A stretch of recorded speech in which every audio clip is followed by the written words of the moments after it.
Yes, donc en ce moment, je vais vous expliquer un peu des trucs comme la façon que moi, je pique l'intérêt à des prospects.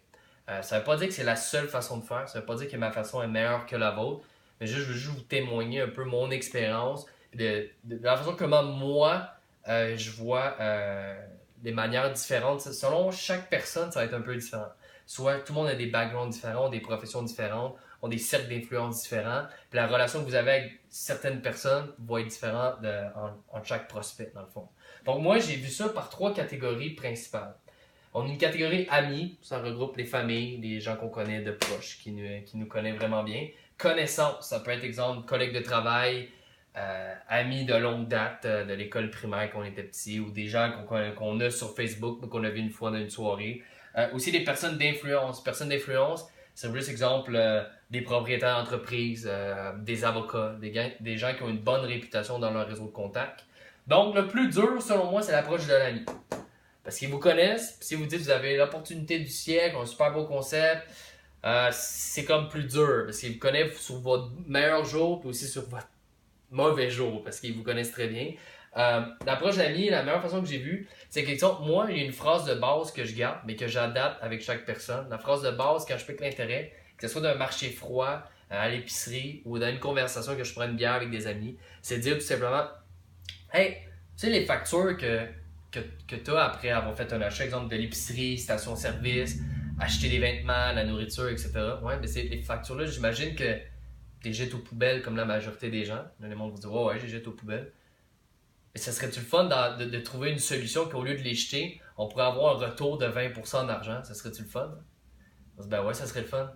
Ben ça existe. C'est juste que tu le sais pas encore. Ah ouais, ça existe. Boum. Oui. J'ai comme amené à dire, hey, ça serait-tu bien que ça existe? Puis ils vont dire, ben oui, ça serait le fun que ça existe. Bon, on le sait que nous, ça existe. Fait que déjà, le contact est fait. Donc, moi, ce que j'aime dire, les mots-clés, c'est de dire, exemple, les factures que tu jettes déjà aux poubelles, serais-tu ouvert à avoir une façon que tu peux les conserver et recevoir jusqu'à 20% de retour en argent sur tes factures que tu vas faire de toute façon? Tu vas aller mettre de l'essence, tu vas aller à l'épicerie, tu vas acheter des biens, des services, etc. Donc ça, c'est la phrase de base, mais il faut l'adapter avec chaque groupe de personnes. Amis, meilleure façon, mot-clé ici, l'aide. L'ami ne va pas vouloir que vous vouliez vendre de quoi, mais par contre, un ami va vouloir vous aider.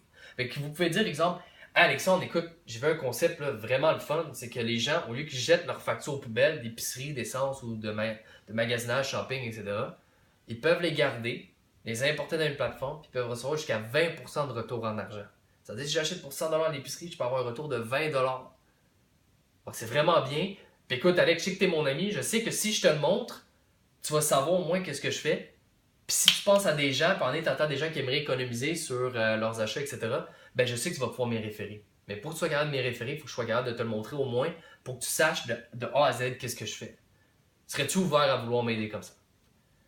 Qu'à moins que ce soit vraiment un ami qui n'est pas un bon ami, d'habitude, ils disent oui, au moins pour vous écouter, pour vous aider.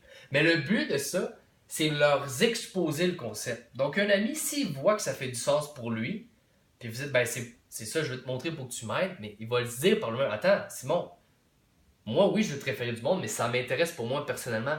Donc, c'est lui qui vous a comme dit, non, non, attends, ça m'intéresse moi, et non l'inverse.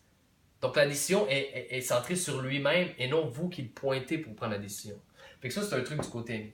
Côté connaissance, c'est voir exactement les avantages qu'il y a à le faire pour lui. Comme exemple, il y a quelqu'un qui est cogné à ma porte pour me vendre un produit ou service. Puis j'ai dit, hey, comme ça, tu sais, tes factures d'épicerie, d'essence, des factures que tu jettes déjà aux poubelles, ouais, ouais, ouais. Il me disait oui. J'ai dit, ben, comment t'aimerais pouvoir les garder puis pouvoir avoir 20% de retour en argent dans tes poches sur tout ce que tu achètes? Je dis, ah ouais, comment ça marche? Bon, tu sais, j'ai son intérêt. Je dis, ben, l'avantage pour toi, c'est que ça, tu vas pouvoir avoir jusqu'à 20% de retour en argent. Moi aussi, il y a un concept, une opportunité que tu peux faire de l'argent. Connais-tu du monde qui aimerait sauver 20% sur ses factures? Il m'a dit oui. Déjà, boum, qu'est-ce qui est bon pour toi? Tu peux faire de l'argent, tu peux en économiser aussi. Je rentre tout de suite dans l'avantage. Parce que lui, il ne voudra pas m'aider, c'est pas nécessairement un ami, je le connaissais pas 5 minutes avant d'y parler. Donc ça, c'est très important. Donc l'approche de l'opportunité, moi, personnellement, j'ai mieux les accrocher sur le produit qui est le cashback de 20%.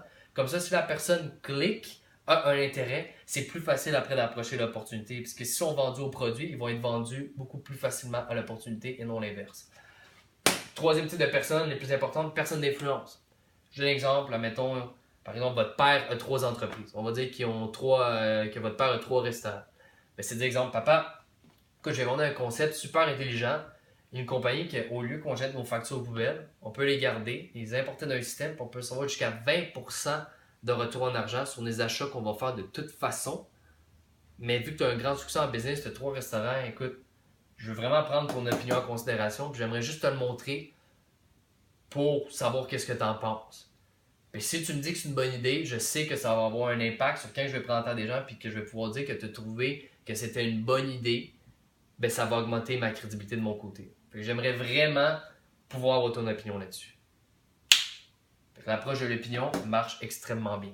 Parce que si quelqu'un, mettons, exemple, un millionnaire, j'approche un millionnaire et j'ai dit, j'ai une opportunité pour toi, moi je vois ça comme un enfant de 6 ans qui vient me voir dire, j'ai quelque chose de bon pour toi. C'est comme, je le prends pas au sérieux, c'est un enfant. C'est un peu la même chose. Mais l'approche de l'opinion, tout le monde aime donner son opinion, puis ça augmente la personne comme sur un podium, un piédestal. Mais par la suite, qu'on lui a présenté, il est capable de se faire une opinion puis de dire, attends, si toi, Simon, tu es en train de faire cette business-là, moi, je trouve que ça fait du sens. Si je le fais, je vais en faire un succès inévitable. Donc, lui-même, comme un peu ici, va se dire lui-même que je suis intéressé à ton concept et non vous que ça va être intéressant pour vous. C'est un peu la psychologie renversée. Puis même dans les connaissances, surtout le marché froid que je fais sur Facebook, je vais direct au but. Serais-tu ouvert à avoir une façon d'avoir 20% sur des factures que tu jettes déjà aux poubelles, épicerie, essence, etc. Écoute, mettons Antoine. Antoine, je sais qu'on se connaît pas personnellement. Je sais que c'est un peu un drôle d'hasard que je t'écris. Mais écoute, je vois si tu avais une ouverture de ton côté. Si t'es pas ouvert, c'est vraiment pas grave. Je prenais juste une chance. Puis je me dis oui ou non, bonne journée. Là, je viens de me détacher émotionnellement. Puis en disant, je sais que ça fait bizarre que je t'écris, ça fait que c'est moins bizarre. Parce que je dis déjà son objection avant qu'il m'a dise. Puis si je dis, hey, je prenais une chance, c'est vraiment pas plus grave. C'est correct si tu veux pas. Ben là, il vient de dire, hey, il n'y a pas de pression. Donc, il y a comme un détachement. C'est comme si je l'invitais, mais je le repoussais un peu en même temps parce que je veux qu'il revienne vers moi.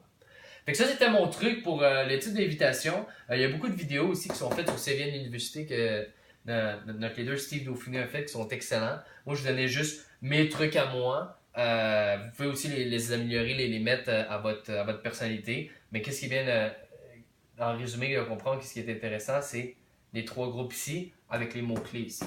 Je vous dis, si vous triez les gens dans des catégories, puis vous y allez avec les types d'approches, vous les adaptez à chaque fois, vous allez être des machines à inviter. Puis ce qui est le plus important en relationnel, c'est inviter des gens à voir qu'est-ce qu'on fait. Même si vous êtes le meilleur présentateur, vous êtes le meilleur formateur, mais il n'y a personne qui voit votre business, vous ne pourrez pas faire un boom dans cette entreprise-là. Mais si vous êtes seulement capable d'inviter, puis aucunement capable de présenter, puis aucunement capable de former des gens, vous allez pouvoir avoir quand même du succès, parce qu'avec le système qu'on met en place, tout le monde peut réussir. Donc c'était mon deuxième vidéo, et je vous vois dans le troisième vidéo. Merci de votre écoute. Salut!